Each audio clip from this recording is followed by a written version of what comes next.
Welcome to another short video about using Microsoft Access. This one is about using queries efficiently to search for somebody's surname.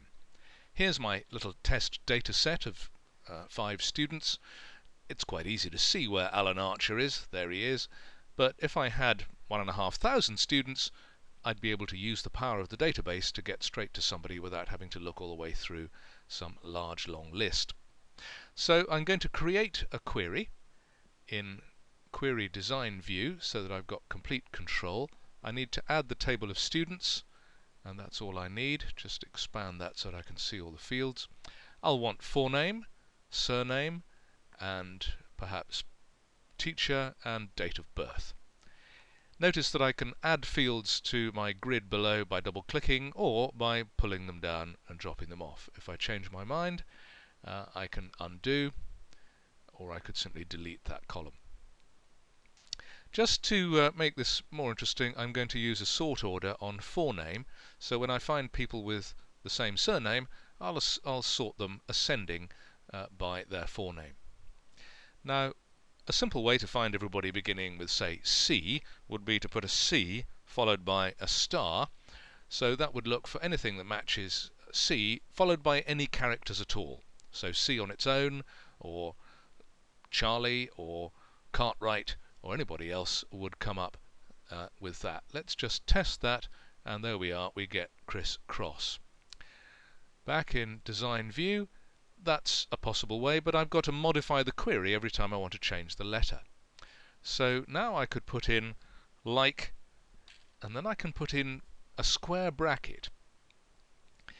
Note that it's put in like because when I put in the wildcard, as that star character is called, Access knows what I'm trying to do. Like is a powerful operator. It looks for things that match a pattern. Now we're going to be able to type in the pattern each time we run the query because square brackets make the query interactive. This is cool.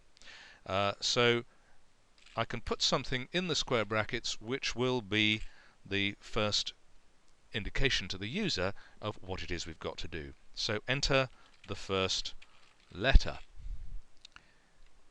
I'm deliberately going to get this wrong, I think, so we'll just see what happens. We run the query, enter the first letter, C, and nothing comes up. Can you think about why?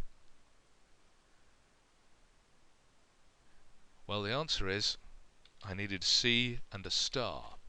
That now works. It's a bore having to type in the star, so I'll go back into Design View and just do something a little cleverer. So enter the first letter, and I'll put in the star. I use the AND sign, or the ampersand, that links together bits of character strings, and I put the star in quotation marks after it. Okay, let's just see what happens when we run this and type a C in my parameter value box. It works. As an extra little check, let's just run it again and type a D and see if that works. Yes, there's Dave D, taught by the headmaster. So we've created a parameter query that uses pattern matching and the like operator and an ampersand and a star in quote marks. If I enter the first few letters, let's just see if that works. We'll go back into Table Students and add in an extra student, also beginning with C, but with a different second letter. So we'll make up a ID name for this chap, who's going to be called Carl, and his name is going to be Carl Carlson.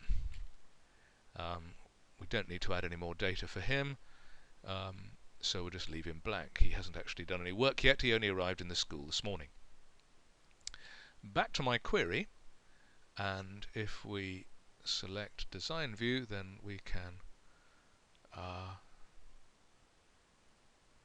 run the query from the Design tab, and now I'm going to put in CA as the first letters, and we get Carlson, but not Chris Cross. That's quite a powerful little tool. It's given me a parameter query with some control over the letter that I type in. I better just modify the prompt so it says enter the first letters and type that, and that now displays a sensible prompt which allows me to put in one or more letters. If I put in none, let's just see what happens then. As you might expect, we get everybody, because everything matches the star that we added on to the blank letter. That's an interactive parameter query to search for surnames just by putting in the first letter or first few letters. It might be useful for you. I hope you enjoyed the video. That's the end.